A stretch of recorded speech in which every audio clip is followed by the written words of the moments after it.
Si miras con atención la historia humana, verás un patrón, el deseo desesperado de conectar con algo más grande. Pero el Antiguo Testamento no es solo otro mito en la pila de la historia. Mientras otros relatos antiguos hablaban de dioses caprichosos que usaban a los humanos como juguetes, este texto presenta algo radicalmente distinto, un creador que busca ser conocido. No es un libro de reglas muertas, es un espejo incómodo. En él vemos reflejada nuestra propia naturaleza, capaz de la belleza más sublime y de la violencia más atroz. Esta narrativa no esconde los defectos de sus héroes, al contrario, los expone bajo una luz cruda. Desde el polvo del Edén hasta los tronos de Jerusalén, esta es la saga de cómo lo divino intenta rescatar a una humanidad que insiste en perderse. No es una historia sobre religión, es la historia de tu origen y del misterio de por qué, a pesar de todo, seguimos buscando el cielo. Los orígenes primordiales, el misterio de la creación y el caos.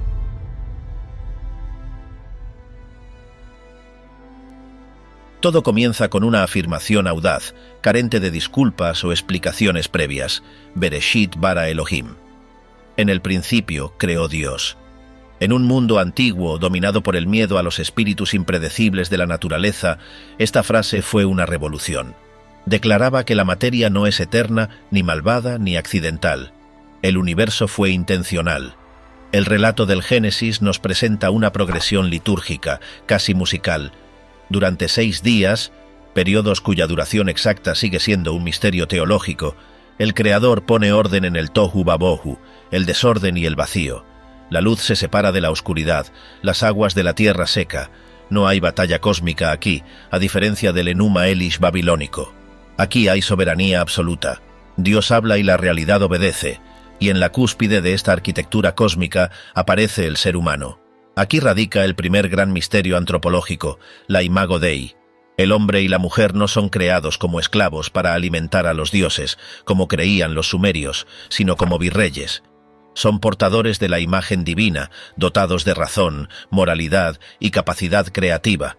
Se les otorga el Shalom, una paz integral que conectaba al hombre con Dios, con su prójimo y con la naturaleza misma. No había vergüenza, no había miedo y, sobre todo, no había muerte. Pero la libertad, para ser real, requiere la posibilidad de la rebelión. El drama humano, la verdadera tragedia que define nuestra existencia, no comienza en las guerras mundiales, ni en la caída de Roma, ni siquiera en las primeras disputas tribales. El drama humano comienza verdaderamente en el capítulo 3 del Génesis. Hasta ese momento, el universo operaba en una sinfonía perfecta, un cosmos ordenado donde la materia y el espíritu bailaban al mismo ritmo. Pero entonces, la cámara se enfoca en un intruso. La entrada de la serpiente introduce el enigma del mal en un mundo que solo conocía el bien. Y aquí debemos detenernos, porque la narrativa bíblica es inquietantemente escasa en detalles sobre el porqué. ¿Qué hacía esa entidad allí? ¿Cómo logró deslizarse en el santuario de Dios? ¿Representaba una fuerza cósmica anterior que se había revelado en las sombras de la prehistoria, o era una herramienta de prueba necesaria, un examen final para la libertad humana? El texto no nos da la biografía de la serpiente, no nos explica su origen, se enfoca exclusivamente en su veneno, y ese veneno no era una toxina física, sino una idea. La estrategia fue brillante y devastadora, la duda. La serpiente no atacó a Dios con una espada, atacó su palabra. ¿Con que Dios os ha dicho? Esa simple pregunta fracturó la confianza.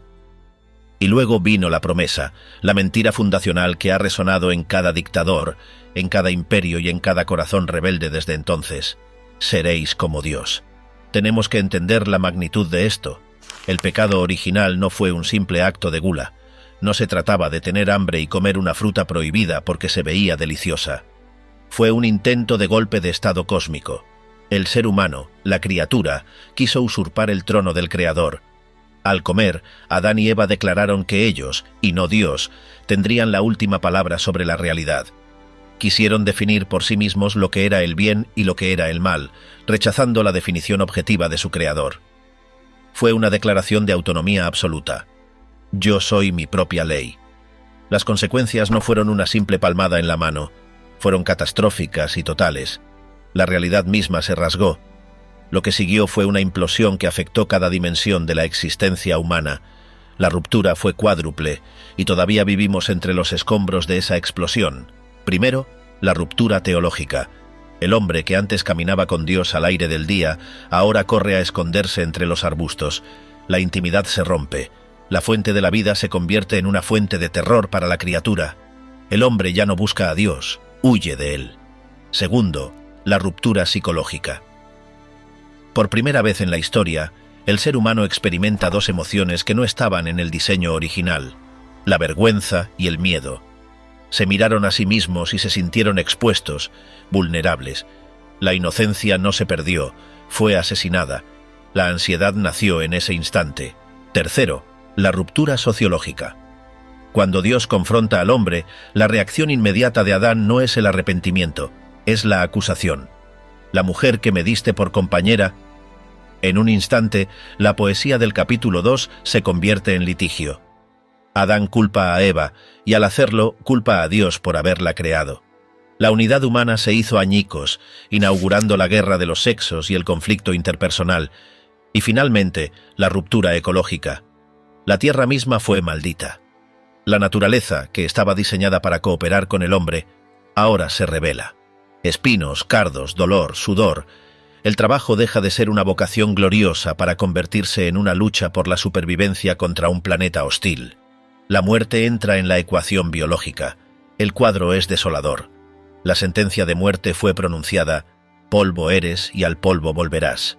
Parecía el fin de la historia antes de que siquiera comenzara.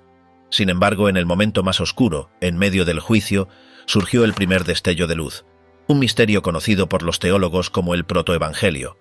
En Génesis 3:15, Dios se dirige a la serpiente y hace una promesa que cambiaría el destino del cosmos. Promete que la simiente de la mujer aplastará la cabeza de la serpiente, aunque la serpiente herirá su calcañar. Es una profecía críptica, casi un código secreto incrustado en una maldición. Es un hilo de esperanza delgado pero irrompible que recorrerá todo el Antiguo Testamento. Desde ese momento, la historia humana se convirtió en una espera sangrienta. ¿Quién sería esa simiente? ¿Quién sería el niño que nacería para destruir al mal?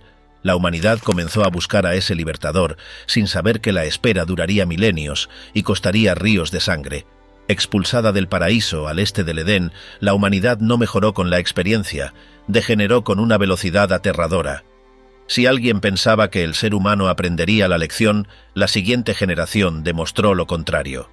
La historia de Caín y Abel no es solo un relato de celos entre hermanos, es el arquetipo de la violencia fratricida que definiría a las civilizaciones futuras. Si el pecado de Adán fue vertical, el de Caín fue horizontal. Caín, al ver que su ofrenda era rechazada por la disposición de su corazón, no buscó corregirse. Se dejó consumir por la envidia. Y aquí ocurre el primer asesinato. La imagen es brutal, la sangre de Abel derramada sobre la tierra virgen. La Biblia nos dice que la sangre clama desde la tierra. Este es un concepto jurídico y espiritual que resuena en toda la justicia bíblica. La vida es sagrada y su destrucción violenta exige una reparación. La tierra, que ya había sido maldita, ahora estaba contaminada por la muerte humana. Pero la historia no se detiene en un asesinato aislado. La civilización avanzó. Caín, lejos de vivir como un vagabundo arrepentido, fundó la primera ciudad. Sus descendientes fueron brillantes, forjaron el bronce y el hierro, crearon instrumentos musicales complejos como el arpa y la flauta, y desarrollaron la ganadería a gran escala. Pero aquí hay una lección inquietante. El progreso tecnológico no trajo progreso moral. De hecho, sucedió lo contrario. La cultura floreció, pero la ética se pudrió. La maldad se industrializó. Lamec, un descendiente directo de Caín, compone el primer poema de la historia fuera del Edén y es un canto a la venganza desmedida. Se jacta ante sus esposas de haber matado a un hombre por haberlo herido y a un muchacho por golpearlo. Si Caín será vengado 7 veces, Lamec lo será 70 veces 7. Es la ley de la selva convertida en himno cultural. La violencia se volvió sistémica, celebrada y normalizada. La narrativa bíblica nos lleva entonces a un punto de no retorno en Génesis 6, un pasaje que ha desconcertado a estudiosos durante siglos, envuelto en un misterio sobrenatural sobre los hijos de Dios y las hijas de los hombres. ¿Qué ocurrió realmente aquí? Ya sea que interpretemos esto como la unión impía de linajes reales tiránicos o como una transgresión metafísica de seres angelicales caídos, el resultado fue un híbrido de maldad y poder. Nacieron los Nefilim, los valientes de la antigüedad, hombres de renombre. Pero su fama estaba construida sobre la opresión. El mundo se llenó de violencia. La corrupción llegó a un nivel molecular. La Biblia emite un diagnóstico clínico aterrador. Todo designio de los pensamientos del corazón de ellos era de continuo solamente el mal. No había pausas, no había tregua. La imaginación humana se había convertido en una fábrica de perversidad. Dios, en una expresión antropomórfica de dolor profundo, no de ira caprichosa sino de pesar, decide descrear el mundo. El diluvio no debe entenderse simplemente como una tormenta fuerte. Fue un acto de decreación cósmica. En el Génesis 1, Dios separó las aguas de arriba de las aguas de abajo para crear un espacio habitable. En el diluvio, Dios retira su mano y permite que las aguas del caos vuelvan a colapsar. Las fuentes del gran abismo se rompen, el orden colapsa, el universo vuelve a su estado de caos primordial, borrando la mancha del pecado con agua. Pero la gracia, siempre presente, encuentra un remanente, Noé. Noé no era perfecto, pero era justo en sus generaciones, alguien que caminaba con Dios en medio de una cultura de muerte. La historia del arca es bien conocida, tal vez demasiado conocida como cuento infantil, lo que nos ha robado su significado teológico profundo. El arca es un microcosmos de salvación, un útero de madera sellado con brea que flota sobre la muerte colectiva. Es la preservación de la vida en medio del juicio. Durante un año, el arca flotó sobre un planeta silencioso y muerto.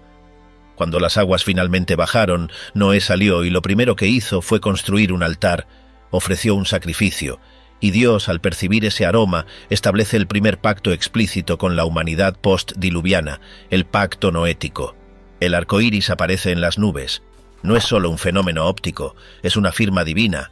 Se convierte en la señal de guerra que Dios cuelga en el cielo, indicando que ha depuesto su arco de batalla.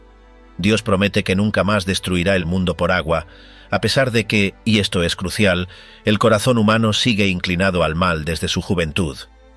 El diluvio lavó la tierra, pero no lavó la naturaleza humana. El pacto noético es un pacto de preservación común. Garantiza que las estaciones, la siembra y la cosecha continuarán, dando tiempo a la historia para que el plan de redención se desarrolle. Dios decide tener paciencia con un mundo defectuoso. Sin embargo, esa paciencia pronto fue puesta a prueba. La naturaleza humana, traumatizada quizás por el diluvio pero impulsada por el orgullo, intentó una nueva estrategia. La Torre de Babel representa el último intento de la humanidad unificada por asaltar el cielo, pero esta vez mediante la tecnología y la organización política. Se reunieron en la llanura de Sinar. Vamos, edifiquémonos una ciudad y una torre, cuya cúspide llegue al cielo, y hagámonos un nombre. Analicemos esto. Fue el humanismo secular en su forma más primitiva y potente. La unidad sin Dios. Querían seguridad y gloria. Era el primer imperio totalitario global. Dios desciende para ver la ciudad. Y su juicio, la confusión de las lenguas, fue, paradójicamente, un acto severo de misericordia. Al confundir su lenguaje, Dios forzó la dispersión. ¿Por qué es esto misericordia? Porque Dios impidió que el mal se consolidara en un solo sistema monolítico. Si la humanidad unida en su rebelión hubiera tenido éxito, nada los habría detenido en su carrera hacia una nueva autodestrucción. Al dividir las naciones, Dios puso un freno al poder absoluto humano, preparando el escenario para una nueva estrategia de salvación. Dios ya no trataría con toda la humanidad en bloque. Cambiaría la táctica. De todas las naciones dispersas en Babel, elegiría a un solo hombre, de una sola familia, para bendecir a todos. El enfoque se estrecha. La elección del escándalo.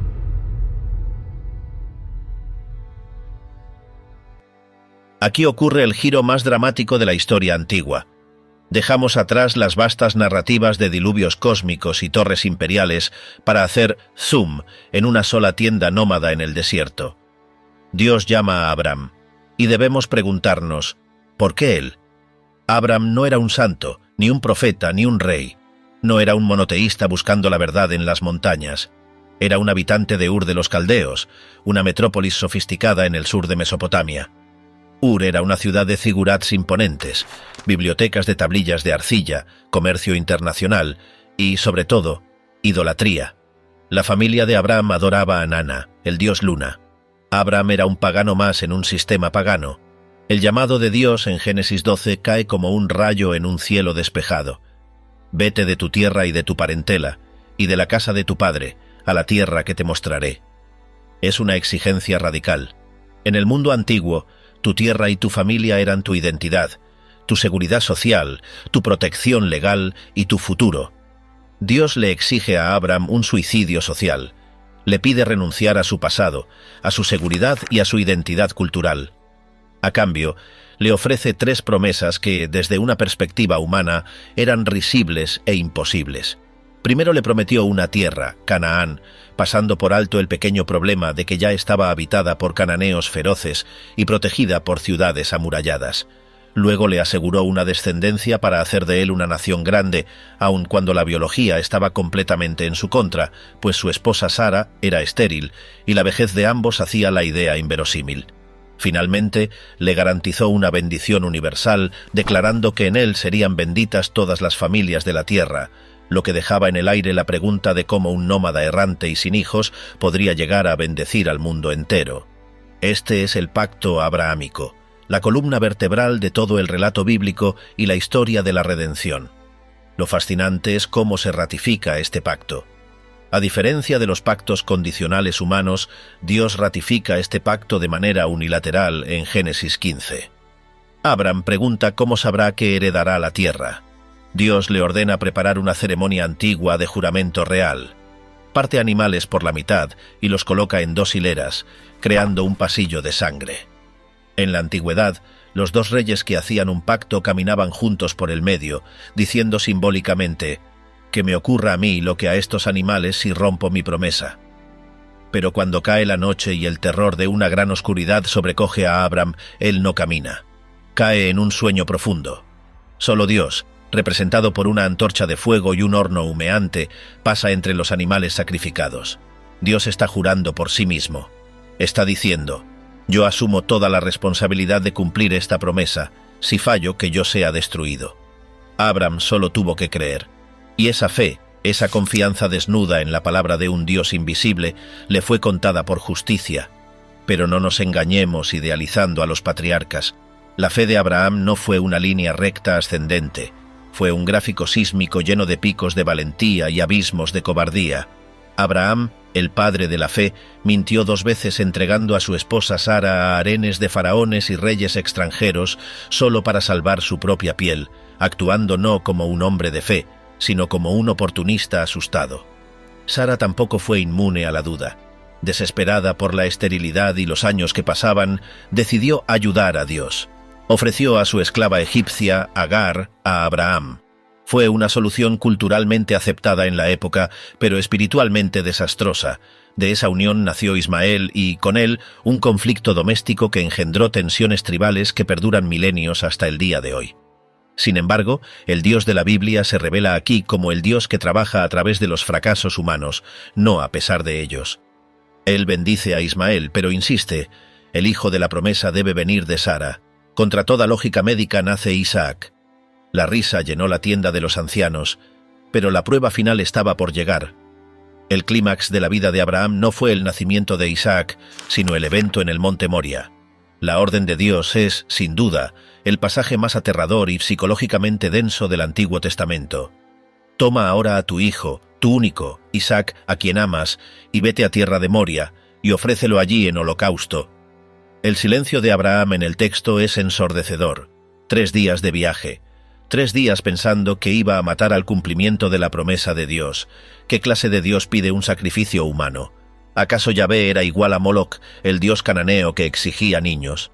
La narrativa nos lleva al borde del abismo para enseñarnos algo fundamental. Fue una prueba suprema de lealtad, una cirugía a corazón abierto. ¿Amaba a Abraham al dador o amaba al regalo? ¿Estaba su seguridad en Dios o en el hijo que Dios le dio? En el último segundo, cuando el cuchillo estaba en el aire, el ángel del Señor lo detiene. «Ahora conozco que temes a Dios». Y entonces Abraham alza la vista y ve un carnero trabado en un zarzal.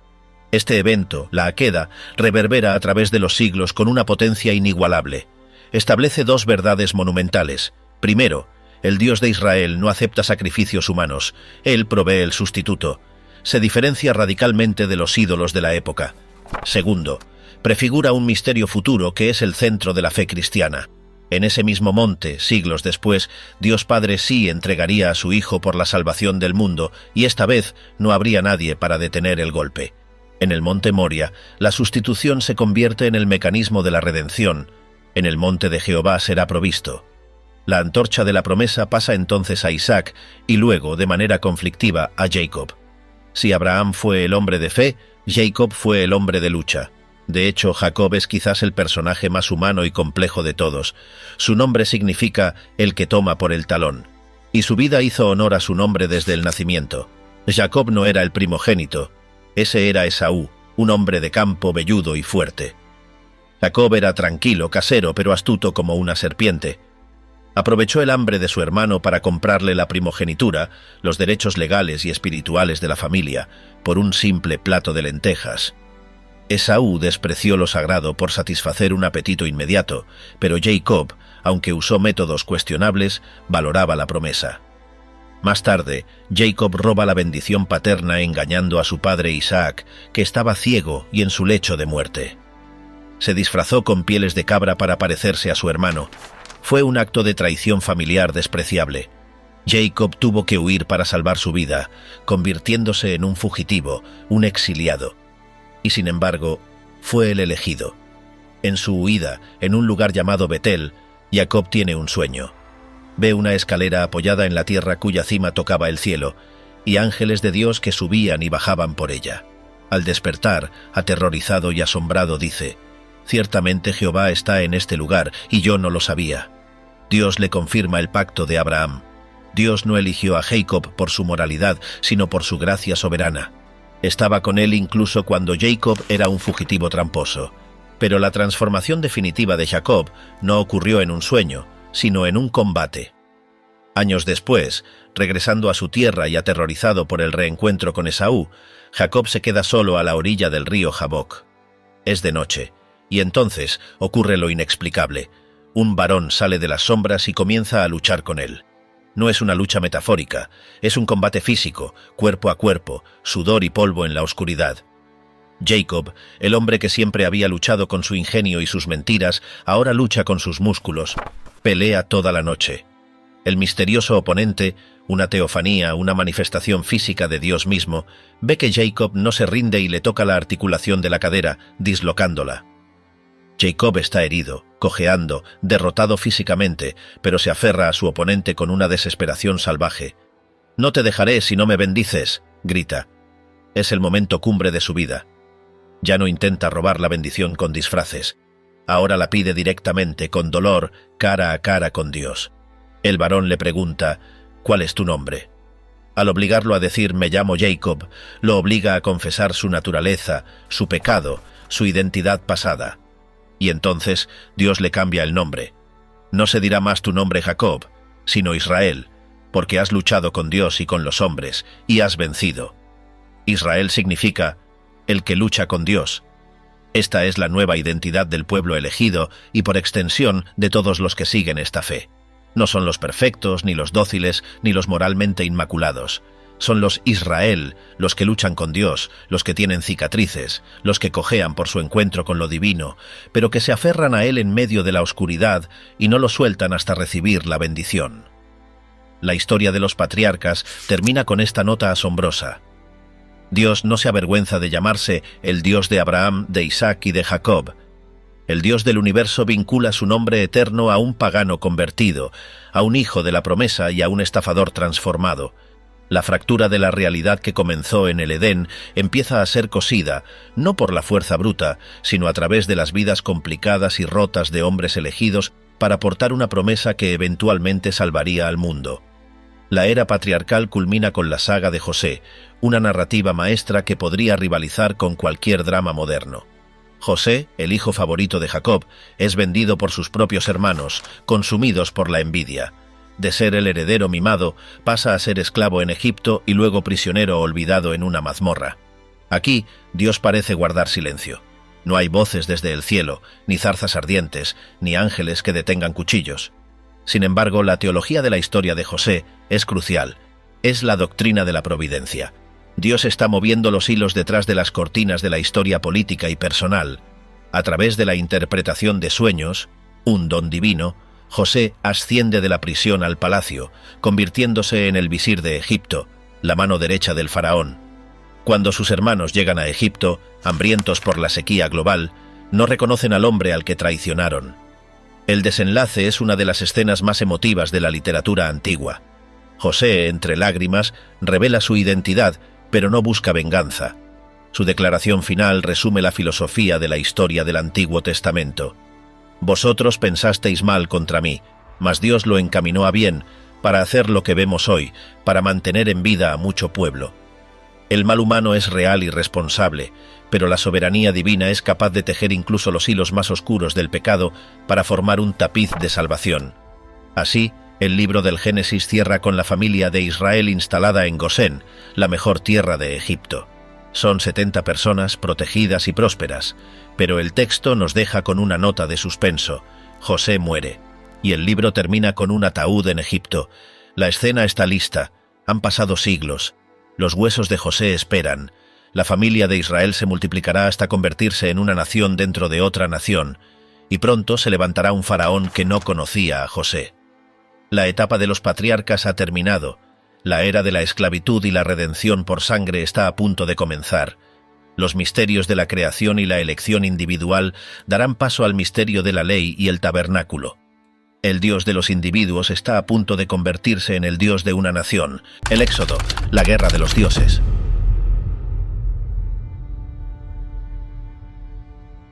Si el Génesis fue el libro de los orígenes y la familia, el Éxodo es el libro de la redención y la nación. Han pasado siglos desde que José cerró sus ojos en un Egipto hospitalario. La rueda de la historia ha girado cruelmente. Aquellos 70 invitados de honor se han convertido en una multitud de esclavos, aplastados bajo la bota de una nueva dinastía faraónica que ve en su crecimiento demográfico una amenaza a la seguridad nacional. Egipto, en ese momento, era el cenit de la civilización humana. Sus pirámides desafiaban al tiempo. Su ejército era invencible. Su panteón de dioses, encabezado por Ra y Osiris, parecía garantizar el orden cósmico. En contraste, los hebreos no eran nada. Sin tierra, sin rey y aparentemente sin Dios. Su clamor subió al cielo, no como una liturgia organizada, sino como un grito de dolor puro. Y el texto nos dice algo sobrecogedor. Y oyó Dios el gemido de ellos, y se acordó de su pacto. La respuesta divina no es un ejército, sino un hombre roto, Moisés, un hebreo criado como príncipe, un asesino fugitivo convertido en pastor en el desierto de Madián. Su encuentro con Dios en la zarza ardiente es el eje teológico del Antiguo Testamento. Cuando Moisés pregunta por el nombre de la divinidad, no recibe un título, sino una definición de la existencia misma. Yahvé, yo soy el que soy. Este nombre revela a un Dios que no depende de nada para existir, un ser necesario en un universo de seres contingentes. Lo que sigue no es simplemente una negociación laboral entre Moisés y Faraón, sino una guerra teológica donde las 10 plagas, lejos de ser desastres naturales aleatorios, actúan como una desarticulación sistemática del sistema de creencias egipcio. Cuando el Nilo se convierte en sangre, se lanza una estocada a Hapi, el dios del río. Cuando el sol se oscurece, el juicio cae directamente contra Ra, la deidad suprema, y cuando mueren los primogénitos, se ataca la divinidad del propio faraón, cuyo heredero era considerado un dios en espera. Misteriosamente, el texto habla del endurecimiento del corazón de Faraón, planteando el enigma de si Dios manipuló al monarca o simplemente retiró su gracia para permitir que su obstinación natural siguiera su curso hacia la destrucción. El propósito declarado es que su nombre sea anunciado en toda la tierra, revelando que la liberación de Israel no es un fin en sí mismo, sino un medio para la revelación global. La noche de la Pascua introduce el concepto de sustitución penal, pues la muerte pasa por alto solo aquellas casas marcadas con la sangre de un cordero sin defecto. No importa si dentro hay gente moral o inmoral, egipcia o hebrea, lo único que salva es la sangre, estableciendo entre los gritos de Egipto el principio de que la redención requiere un precio de vida. Todo culmina con el cruce del Mar Rojo, que marca el verdadero nacimiento de la nación. Al pasar por las aguas, Israel muere a su vida de esclavo y renace como pueblo libre en un bautismo nacional. Al otro lado, mientras los carros de la superpotencia mundial yacen en el fondo del mar y un grupo de esclavos canta en la orilla, la lección es clara. El Dios de Israel es un guerrero divino que pelea por los suyos. Libres de Faraón, Israel descubre que la libertad física no implica libertad espiritual. El viaje al monte Sinaí es un proceso de desintoxicación cultural. Han salido de Egipto, pero Egipto no ha salido de ellos. Se quejan, añoran la comida de los esclavos y dudan de su líder. En el Sinaí, la narrativa se detiene para establecer la teocracia. Dios desciende en fuego, humo y temblor. La entrega de la ley no es una imposición de reglas arbitrarias, sino una revelación del carácter de Dios. El Decálogo establece dos tablas, la relación vertical con Dios y la relación horizontal con el prójimo. Sin embargo, el concepto clave aquí es la santidad. Significa apartado, distinto. Dios es totalmente otro y su pueblo debe reflejar esa distinción ética y ritual. Dios ordena construir el tabernáculo, una tienda sagrada. ¿Por qué el creador del universo querría vivir en una tienda? El tabernáculo es un Edén portátil. Es una maqueta del cielo en la tierra. Su diseño es tripartito, atrio, lugar santo y lugar santísimo. Pero mientras Moisés recibía estos planos celestiales, abajo, en el valle, el pueblo construía un becerro de oro. Es la gran ironía del Sinaí. Israel rompe el primer mandamiento antes de que las tablas bajen de la montaña. Este evento define la tensión de todo el Antiguo Testamento, la paciencia incansable de Dios frente a la infidelidad crónica del hombre. Solo la intercesión de Moisés, quien se ofrece a ser borrado del libro de la vida por su pueblo, detiene la aniquilación total. Le siguen 40 años de peregrinaje. Una generación entera, la que vio las plagas y el mar abrirse, es condenada a morir en el desierto por su incredulidad en Kadesh Barnea. Es un tiempo de purga y de lecciones duras. Aprenden a depender del maná, el pan del cielo, y a seguir la nube de gloria. Es en el desierto donde Israel aprende que no solo de pan vivirá el hombre, sino de toda palabra que sale de la boca de Dios. Moisés muere en el monte Nebo, viendo la promesa de lejos pero sin entrar en ella. El liderazgo pasa a Josué, un estratega militar y hombre de fe. La entrada a Canaán marca el inicio de una era violenta y teológicamente difícil de digerir para la mente moderna, la Guerra Santa. La orden divina es la destrucción total de las estructuras religiosas y políticas de Canaán. ¿Genocidio? Desde la perspectiva bíblica, es un juicio diferido. Génesis 15:16 había dicho que la maldad del amorreo aún no había llegado a su colmo. 400 años después, el colmo había llegado. Culturas centradas en el sacrificio infantil, la prostitución ritual y la bestialidad. Israel actúa no como conquistador imperialista, sino como el brazo ejecutor de la justicia divina, con la advertencia de que si ellos hacían lo mismo, la tierra también los vomitaría. La caída de Jericó es litúrgica, no militar. Los muros caen ante el sonido de trompetas y gritos de fe, no por arietes. Pero la conquista queda incompleta. Las tribus se cansan de pelear y deciden coexistir con los remanentes cananeos. Este compromiso a medias planta la semilla de su futura corrupción. El libro de los jueces cubre un periodo oscuro de unos 300 años. No hay rey, no hay profeta central, y el tabernáculo está casi olvidado en Silo. La frase recurrente es escalofriante. En aquellos días no había rey en Israel, cada uno hacía lo que bien le parecía. La narrativa se desarrolla en una estructura cíclica y descendente marcada por 4 tiempos: pecado, servidumbre, súplica y salvación. Sin embargo, los encargados de traer esta salvación, los llamados jueces, no son magistrados de toga impartiendo leyes. Son caudillos militares carismáticos y a menudo figuras profundamente defectuosas. Vemos a Débora, una profetisa que se alza para avergonzar la pasividad de una sociedad patriarcal. Luego aparece Gedeón, un hombre plagado de dudas que exige señales constantes, pero que logra vencer con solo 300 hombres para demostrar que la victoria pertenece únicamente a Yahvé. Le sigue Jefté, un marginado social que, en su afán de aceptación, realiza un voto imprudente que culmina en una tragedia familiar irreparable. Finalmente llega Sansón, la personificación viva de Israel. Consagrado desde el vientre y dotado de una fuerza sobrenatural, es al mismo tiempo impulsivo, lujurioso y espiritualmente ciego. Su verdadero poder no residía en sus músculos, sino en su voto de nazareo. Su desenlace, ciego y encadenado, derribando el templo de Dagón sobre sí mismo, se convierte en un sacrificio definitivo. El libro cierra con relatos de horror, guerras civiles, violencia desmedida y una profunda confusión religiosa. La teocracia tribal ha colapsado, no por una falla divina, sino por la ingobernabilidad del corazón humano. El caos del escenario clama por un cambio de orden. Es entonces cuando el pueblo comienza a mirar con envidia a las naciones vecinas, deseando lo único que creen que les salvará, un rey. El Reino Unido, el ascenso de la corona.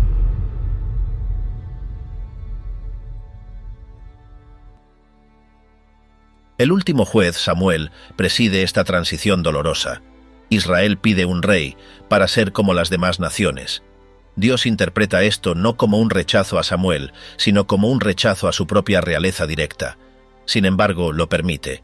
Aquí entra el misterio de la voluntad permisiva de Dios. A veces concede lo que pedimos para enseñarnos a través de las consecuencias. Saúl es el candidato perfecto según los estándares humanos. Alto, hermoso, fuerte. Pero es un rey de carne, no de espíritu. Su reinado comienza bien, pero se desmorona rápidamente bajo el peso de sus inseguridades y su desobediencia. Saúl trata la religión como magia, ofrece sacrificios que no le corresponden y desobedece órdenes directas, excusándose en buenas intenciones. El veredicto de Samuel es devastador. El obedecer es mejor que los sacrificios. El Espíritu de Dios se aparta de Saúl, dejándolo atormentado por la paranoia y la depresión. El reino le es arrancado y dado a un hombre conforme al corazón de Dios. David es una figura compleja y multifacética: pastor, músico, poeta, guerrero, fugitivo, rey, adúltero y asesino. Su unción secreta en Belén, siendo el menor de sus hermanos, reitera el tema bíblico de la elección de lo improbable. Su victoria sobre Goliat no es solo una hazaña de valentía, es una declaración teológica. David no lucha por el honor de Israel, sino por el honor del nombre de Yahvé. Tú vienes a mí con espada y jabalina, mas yo vengo a ti en el nombre de Jehová de los ejércitos.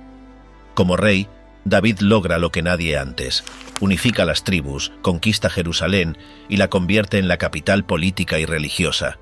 Trae el arca del pacto a la ciudad con danza y júbilo desbordante. David quiere construirle una casa a Dios, pero Dios lo detiene a través del profeta Natán. En 2 Samuel 7, Dios le da a David algo mejor que un edificio, un pacto, el pacto davídico. Dios promete que un descendiente de David se sentará en el trono para siempre. Esta promesa es el eje mesiánico de los profetas, es la garantía de que el futuro Salvador será un hijo de David. Pero la biografía de David no oculta sus sombras. El incidente con Betsabé y Urías el Eteo muestra el abuso de poder absoluto. David toma la mujer de otro y asesina a su marido leal para encubrirlo. A diferencia de Saúl, que puso excusas, cuando David es confrontado por el profeta se quiebra: «Pequé contra Jehová». El Salmo 51, escrito tras este evento, es la cumbre de la teología del arrepentimiento. David es perdonado, pero las consecuencias temporales son brutales. La espada nunca se apartará de su casa. Sus hijos violan, matan y se rebelan. David muere como un rey anciano y cansado, pero aferrado al pacto eterno. Salomón hereda un imperio seguro y rico. Su petición de sabiduría en lugar de larga vida agrada a Dios. Su reinado es la edad de oro de Israel. La literatura sapiencial florece, las fronteras se expanden. La riqueza fluye de tal manera que la plata en Jerusalén era como las piedras. La obra cumbre de Salomón es el templo. Este edificio reemplaza al tabernáculo móvil. Es una maravilla arquitectónica de cedro, oro y piedra tallada. En su dedicación, la Shekinah llena el lugar con tal densidad que los sacerdotes no pueden ministrar. Es el momento de mayor cercanía entre el cielo y la tierra desde el Edén. Dios promete habitar allí, siempre y cuando el pueblo sea fiel. Pero la sabiduría de Salomón no lo salvó de su propia necedad. Su estrategia política de alianzas matrimoniales lo llevó a tener 700 esposas y 300 concubinas, muchas de ellas princesas extranjeras que trajeron sus dioses. El rey que construyó el templo de Yahvé terminó construyendo altares a Astarté, Quemos y Moloc en los montes frente a Jerusalén. El corazón del rey se desvió. La carga fiscal sobre el pueblo para mantener sus proyectos faraónicos creó un resentimiento profundo. Salomón muere dejando un reino exteriormente glorioso, pero interiormente podrido, listo para quebrarse. La arrogancia de Roboam, hijo de Salomón, quien amenaza con azotar al pueblo con escorpiones en lugar de látigos, provoca lo inevitable. 10 tribus del norte se separan bajo el liderazgo de Jeroboam, formando el reino de Israel. Solo la tribu de Judá permanece leal a la casa de David en el sur, formando el reino de Judá. Es un divorcio nacional y espiritual. Jeroboam, temiendo que sus súbditos regresen a Jerusalén para adorar, comete el pecado de Jeroboam. Erige 2 becerros de oro en Dan y Betel, repitiendo el error del Sinaí. He aquí tus dioses, Israel. El norte se hunde en un sincretismo religioso inmediato. A partir de aquí, la historia se bifurca en 2 crónicas paralelas de decadencia. En el norte no hubo un solo rey bueno. Todos siguieron el camino de Jeroboam. Fue una sucesión de golpes de estado, asesinatos y dinastías inestables. Sin embargo, fue en este reino apóstata donde Dios envió a sus profetas más poderosos. En el sur, la mezcla fue variada. Algunos reyes anduvieron en los caminos de David, reformando el culto y confiando en Dios.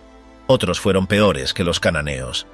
La era de los milagros fundacionales ha terminado. La ley está escrita, el templo está construido, pero el corazón del pueblo está lejos. Se avecina la sombra de los grandes imperios devoradores, Asiria y Babilonia. Dios ya no hablará tanto a través de jueces o reyes, sino a través de una nueva clase de mensajeros, hombres solitarios y perseguidos que se atreverán a decir la verdad al poder, los profetas. Ellos verán lo que nadie más ve, que el templo será destruido, que la tierra será vomitada, pero que más allá del juicio, un remanente sobrevivirá para dar luz al mundo. El misterio del siervo sufriente está a punto de ser revelado. Con la monarquía dividida y corrompida, Dios cambia su estrategia de comunicación. Los reyes han fallado. Los sacerdotes se han vuelto funcionarios del Estado. En este vacío moral surge una figura que definirá el resto del Antiguo Testamento, el Nabi. Es un error común pensar en los profetas bíblicos como meros adivinos o futurólogos.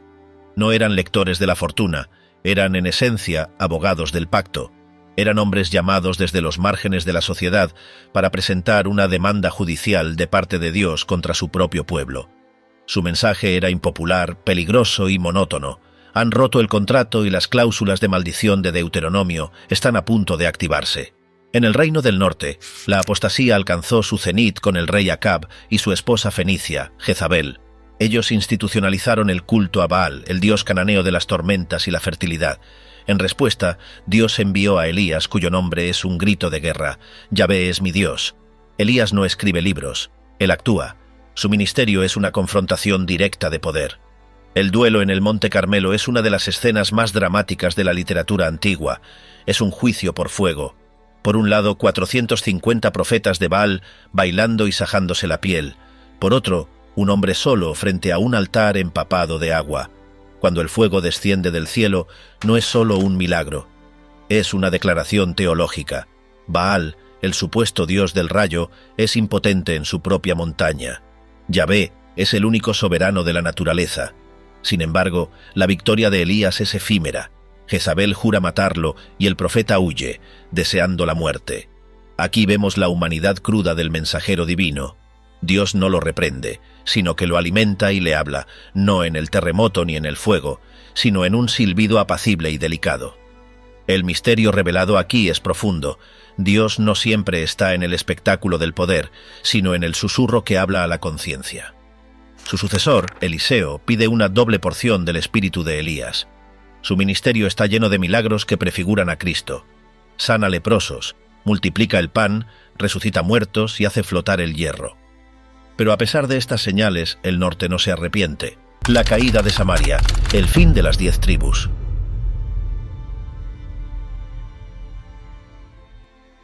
La paciencia divina tiene un límite cronológico. En el año 722 a.C., el imperio asirio, la máquina de guerra más cruel de la antigüedad, desciende sobre el reino del norte. Los asirios no solo conquistaban, aterrorizaban, desollaban vivos a sus enemigos y deportaban poblaciones enteras para borrar su identidad nacional. Samaria cae tras un asedio brutal. El autor de 2 Reyes detiene la narración histórica para dar una explicación teológica en el capítulo 17. Esto no sucedió porque Asiria fuera más fuerte, sino porque los hijos de Israel pecaron contra Jehová su Dios y sirvieron a los ídolos. Las 10 tribus del norte son llevadas al exilio y dispersadas por el imperio, mezclándose con otras naciones. Se convierten en las famosas tribus perdidas. El reino de Israel deja de existir. Solo queda Judá en el sur, pequeña, vulnerable y aterrorizada, mirando a sus hermanos desaparecer en la niebla de la historia. Aquí entramos en la historia de Judá y los profetas mayores, quienes cargaron con el peso de la revelación. El reino del sur sobrevive siglo y medio más, oscilando entre reformas piadosas y una idolatría grotesca. Es en este periodo de angustia existencial donde surgen los profetas escritores. Isaías es el gigante teológico de esta era. Su visión en el templo define la santidad de Dios. Santo, santo, santo. Es el único atributo de Dios que se repite 3 veces, enfatizando su perfección infinita. Isaías ve el juicio venidero como inevitable, pero introduce un concepto revolucionario, el remanente santo. No todo el árbol será talado, quedará un tocón del cual brotará una rama nueva. Sus profecías mesiánicas son las más detalladas. Habla de un niño que nacerá de una virgen, un príncipe de paz, pero en la segunda mitad de su libro introduce el misterio más desconcertante, el siervo sufriente. En Isaías 53 describe a un Mesías que no vendrá a conquistar a Roma ni a Asiria con espada, sino a llevar nuestras enfermedades y sufrir nuestros dolores. Mas el herido fue por nuestras rebeliones, molido por nuestros pecados. Esta idea de un rey que muere por sus súbditos era incomprensible para la mente antigua, un enigma que permanecería sellado hasta el Gólgota. Si Isaías fue el profeta de la redención, Jeremías fue el profeta del juicio. Conocido como el profeta llorón, su tarea fue ingrata, decirles a los reyes y sacerdotes que Jerusalén iba a caer y que debían rendirse a Babilonia. Fue tildado de traidor, golpeado y arrojado a una cisterna. Jeremías presenció la muerte de su nación. Escribió el libro de Lamentaciones, un canto fúnebre alfabético sobre las ruinas humeantes de Sión. Sin embargo, en medio de la catástrofe, Jeremías 31 lanza una promesa que cambia la estructura de la religión bíblica, el nuevo pacto. Daré mi ley en su mente y la escribiré en su corazón. El viejo pacto, escrito en piedras frías, había fallado por la debilidad humana. El nuevo pacto sería interno, orgánico y transformador. Dios ya no solo exigiría obediencia, sino que capacitaría al ser humano para obedecer. Todo esto condujo al exilio babilónico, marcando la muerte y resurrección de la fe en el año 586 a.C. Lo impensable sucedió, lo que los profetas habían advertido a gritos durante siglos y que nadie quiso creer, finalmente se materializó una mañana del año 586 a.C. Las tropas de Nabucodonosor II, la maquinaria de guerra más perfecta de la antigüedad, rompieron las murallas de Jerusalén. La carnicería fue indescriptible, pero el verdadero golpe mortal no fue militar, fue teológico. Los babilonios entraron en el recinto sagrado, despojaron el oro y prendieron fuego al templo de Salomón. Para entender el trauma psicológico de este momento, debemos quitarnos nuestras gafas modernas. Para el judío antiguo, el templo no era simplemente una iglesia o una catedral bonita. Era el axis mundi, el único punto de conexión físico entre el cielo y la tierra. Era el domicilio de Dios. Si el templo ardía, la lógica del mundo antiguo dictaba una sola conclusión. Marduk, el dios de Babilonia, había derrotado a Yahvé. O peor aún, Yahvé había abandonado a su pueblo, entregando a su esposa infiel a sus amantes brutales. La columna de humo que subía del monte Sión no era solo madera quemada, era la incineración de la esperanza nacional. Los sobrevivientes, encadenados y humillados, fueron arrastrados a una marcha de la muerte de 1000 kilómetros hacia el corazón del imperio enemigo. El Salmo 137 captura esta depresión colectiva. Junto a los ríos de Babilonia, allí nos sentábamos y aún llorábamos. ¿Cómo cantaremos cánticos del Señor en tierra de extraños? Según todas las reglas de la historia y la sociología, la fe de Israel debió morir en ese momento. Cuando un pueblo antiguo perdía su tierra, su rey y su templo, su identidad se evaporaba. Esto fue exactamente lo que le pasó a las 10 tribus del norte un siglo antes. Se asimilaron y desaparecieron en la niebla de la historia. Pero aquí ocurre un milagro sociológico y espiritual que desconcierta a los historiadores hasta el día de hoy. En lugar de asimilarse a la cultura superior de Babilonia, Judá se endureció y reafirmó su identidad. Privados del templo, los judíos hicieron un giro revolucionario hacia el tiempo y el texto. Si no podían ofrecer sacrificios de sangre, ofrecerían sacrificios de alabanza y estudio. Empezaron a reunirse en casas para leer los rollos antiguos y orar mirando hacia Jerusalén. Fue en el polvo del exilio donde nacieron las sinagogas. Fue allí donde se dieron cuenta de que no necesitaban un edificio para ser el pueblo de Dios. Necesitaban la Torá. Se transformaron, por necesidad y dolor, en el pueblo del libro. Pero Dios no guardó silencio en la tierra de los ídolos. En el corazón del imperio pagano levantó a 2 hombres para redefinir la realidad. Primero está Ezequiel, un sacerdote que fue llevado en la primera oleada de deportaciones. Ezequiel es quizás el profeta más extraño y visual de todos. Sentado junto al canal Quebar, tiene visiones casi psicodélicas. Ve la gloria de Dios, no estática en el templo, sino montada sobre un carro de fuego móvil, con ruedas dentro de ruedas llenas de ojos, moviéndose a la velocidad del rayo. El mensaje era explosivo para la mente antigua. Dios es portátil. Dios no está atrapado en las ruinas de Jerusalén. Él ha ido al exilio con su pueblo. Él es un Dios soberano sobre Babilonia también. Su visión más famosa, el Valle de los Huesos Secos, donde un ejército de cadáveres vuelve a la vida, no solo profetiza la resurrección nacional de Israel, sino que planta la semilla de la resurrección literal de los muertos, un concepto que empieza a cristalizarse en la teología judía como nunca antes. Por otro lado, tenemos a Daniel. Si Ezequiel estaba con los refugiados en el campo, Daniel estaba en los pasillos del poder, sirviendo en la corte de los reyes que destruyeron su ciudad. Su vida es un manual de resistencia cultural. Cómo vivir en Babilonia sin convertirse en un babilonio. Daniel y sus amigos trazan una línea en la arena. Aceptan los nombres babilónicos y la educación imperial, pero se niegan a contaminarse con la comida del rey o a arrodillarse ante sus estatuas. La historia del Foso de los Leones no es un cuento para niños, es un testimonio brutal de la fidelidad política a Dios por encima del Estado. Pero son las visiones apocalípticas de Daniel las que cambian el juego. Él ve la historia humana como una sucesión de bestias monstruosas, imperios que devoran la tierra. Pero en medio de la noche ve algo más. He aquí con las nubes del cielo venía uno como un hijo de hombre. Este personaje misterioso recibe un dominio eterno que no será destruido. Daniel anuncia que la historia tiene un final y que ese final no es el triunfo de los dictadores humanos, sino la llegada de un reino que destrozará a todas las estatuas. El retorno y la restauración, el clímax antierótico.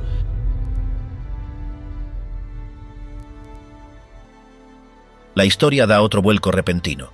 En el año 539 a.C., el inexpugnable imperio babilónico cae en una sola noche. Ciro el Grande, rey de Persia, entra en Babilonia desviando el río Éufrates y marchando bajo sus muros. Es un cambio de guardia geopolítico total, y Ciro es diferente. Es un político pragmático y tolerante. El profeta Isaías, siglos antes, lo había llamado asombrosamente mi pastor y ungido, a pesar de que Ciro no conocía a Yahvé. En su primer año de gobierno, Ciro emite un decreto que parece demasiado bueno para ser verdad. Los judíos pueden volver a casa. El exilio ha terminado. Parece el final feliz de la película, el momento de los créditos con música triunfal. Pero la realidad histórica fue dura, gris y decepcionante. El retorno, narrado en los libros de Esdras y Nehemías, no fue un desfile glorioso. De hecho, la mayoría de los judíos decidieron quedarse en Persia. Habían prosperado, tenían negocios y casas. ¿Para qué volver a una ruina? Solo un pequeño remanente, unas 50.000 personas, decidió hacer el viaje.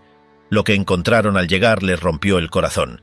Jerusalén era un montón de escombros habitado por bestias salvajes, ocupado por vecinos hostiles y sin muros para protegerse. La reconstrucción del templo es uno de los momentos más agridulces de la Biblia. Cuando echaron los cimientos, los jóvenes que habían nacido en Babilonia gritaron de alegría, pero los ancianos, aquellos hombres de 80 años que todavía recordaban la gloria del templo de Salomón con su oro y majestuosidad, lloraron a gritos. No lloraban de emoción, lloraban de decepción. Este nuevo templo era pequeño, pobre, casi patético en comparación, y lo más trágico, estaba vacío. El lugar santísimo era una habitación oscura y vacía.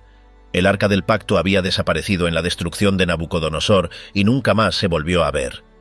La Shequina, la nube visible de la gloria de Dios que había llenado el tabernáculo de Moisés y el templo de Salomón, no descendió. El edificio estaba allí, los sacrificios se reanudaron, pero la presencia palpable se había ido. Era una religión funcional, pero carecía del fuego de antaño. Mientras tanto, en la diáspora, ocurría otro drama. El libro de Esther nos cuenta qué pasó con los judíos que no volvieron. Ambientada en la corte persa de Susa, es una historia de intriga política, belleza y genocidio inminente. Hay un detalle fascinante que a menudo se pasa por alto. El libro de Esther no menciona el nombre de Dios ni una sola vez. Ni una. Es un misterio literario deliberado. El autor nos está enseñando teología a través de la omisión. Nos muestra que Dios actúa incluso cuando parece estar escondido detrás de las coincidencias. A través de una serie de eventos fortuitos, Dios salva a su pueblo del primer intento de antisemitismo organizado de la historia, orquestado por Amán. Dios es el protagonista invisible que mueve los hilos en la sombra, protegiendo a la simiente de la cual vendría el Mesías. Pasaron los años y la emoción del retorno se enfrió.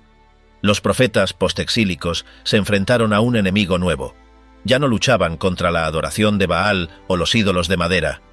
Luchaban contra algo mucho más insidioso y moderno, la indiferencia religiosa y el cinismo.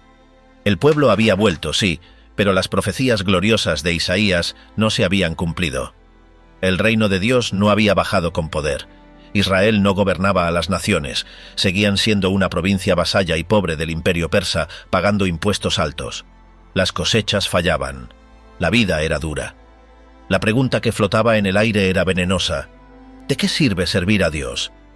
Empezó a cundir la apatía.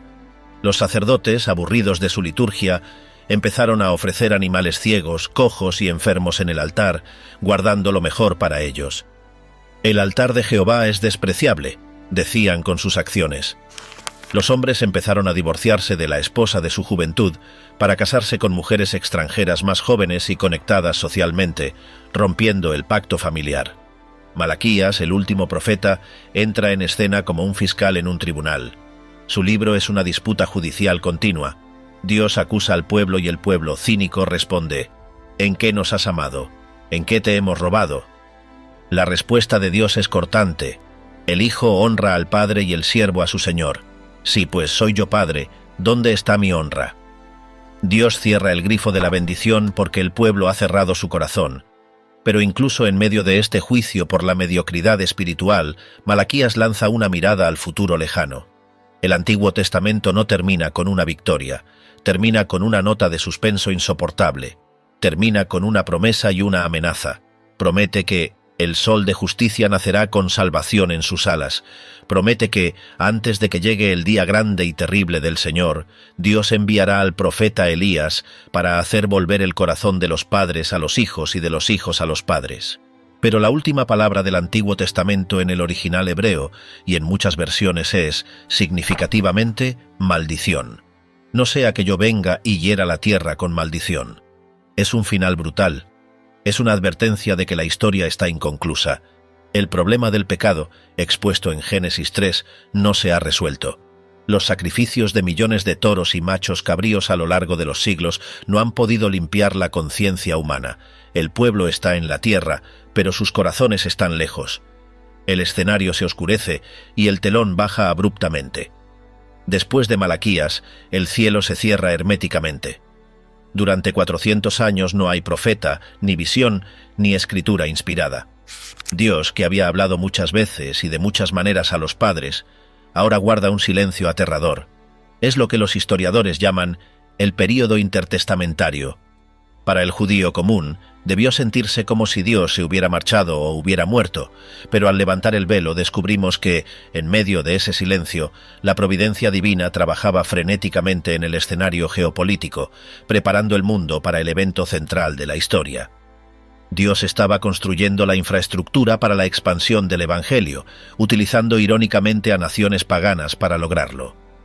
Primero, Grecia aportó la mente.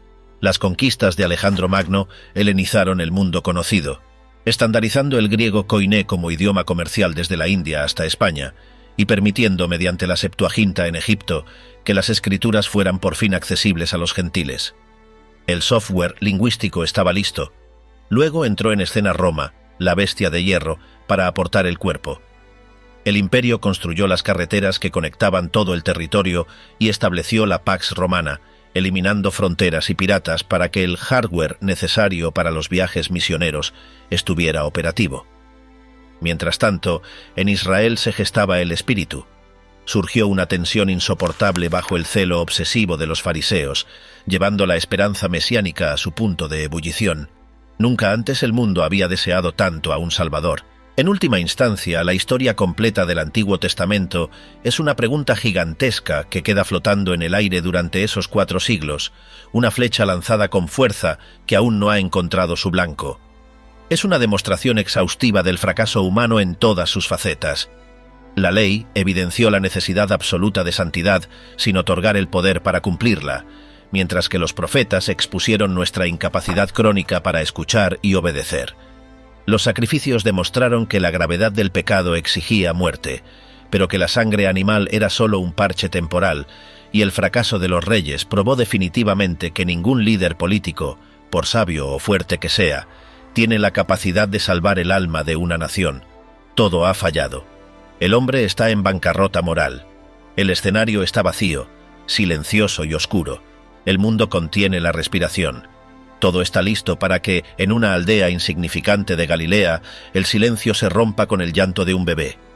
El escenario está preparado, las luces están apagadas y el mundo contiene la respiración. La humanidad está al borde de su asiento, esperando que el telón se levante una vez más para revelar al protagonista de quien Moisés y todos los profetas escribieron. El misterio está a punto de ser revelado. El tiempo se ha cumplido.